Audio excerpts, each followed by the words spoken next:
If you are a shapeshifter, because that was great that you brought that up, JR. If you're a shapeshifter, you're an imposter. Your reflection is twisted. For your reflection to be twisted, you are imposing. You are looking to mimic. You're a mimicker. You want to step into somebody else's light.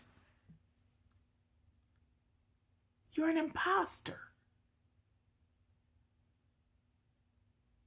They masquerade, the next sentence, they masquerade as angels of light, and light reflects, but when it not the true light, it's a distorted reflection that can't be counted as true. Absolutely.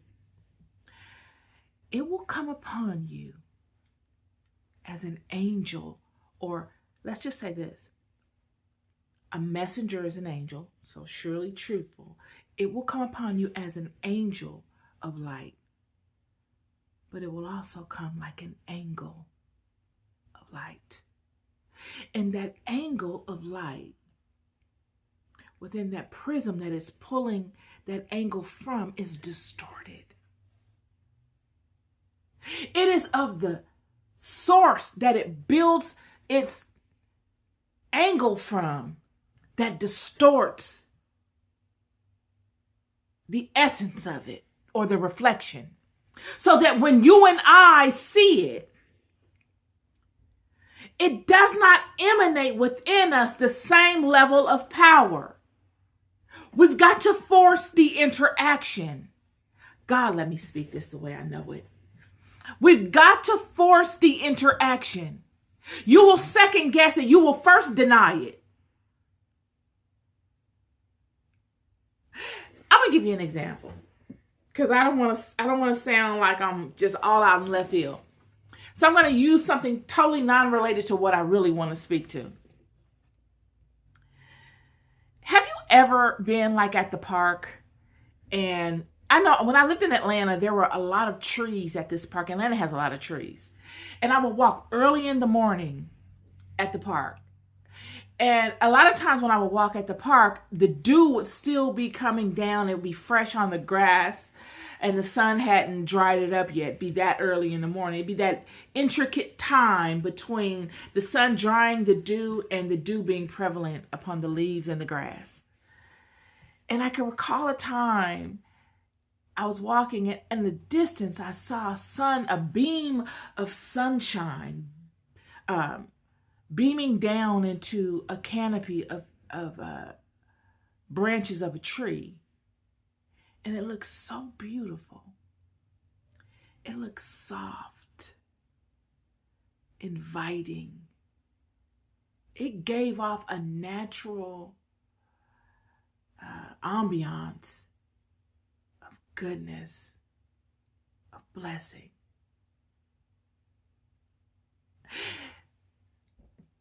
That, in my opinion, is what we speak to the things of God. They come also with a feeling. You see, when spirit moves through the unseen. It is a feeling. A lot of times you won't have a visual to relate the feeling to. But what God does is he supports the feeling with a lot of visuals at certain intervals in our lives to get us strong enough to know the correspondence between the feeling and the visual. So that if he ever took the visual away and just gave us the feeling, we would recognize of what nature it is from. It is the same way with this angle of light that you're using here. They masquerade as angles of light, and light reflects, but when it not the true light, it's a distorted reflection. There will be many that will come as imposters. And as I spoke to yesterday, it is your job to know the difference. If something comes upon you as an angel or an angel of light, and you're viewing it, does it feel familiar? Or is it forced? Does your initial radar say deny? Or does it lessen all of your firewalls and soften you to it? When you look at it, is it that soft light? That perfect light? Soft but strong? Firm but soft? Or is it harshly bright? Are the edges of it sharp?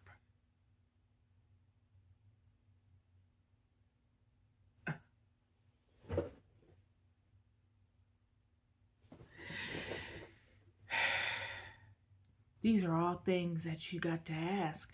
But in order for you to be able to ask, you've had to have some interaction before.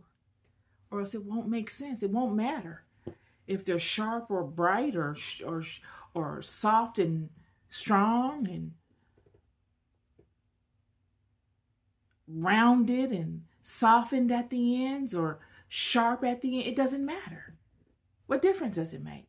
You don't know what to do with it. You don't know how to correlate it. Because a lot of times we're stuck in the fantasy. And we don't pull from the fantasy into reality and make it malleable so that we can dominate it.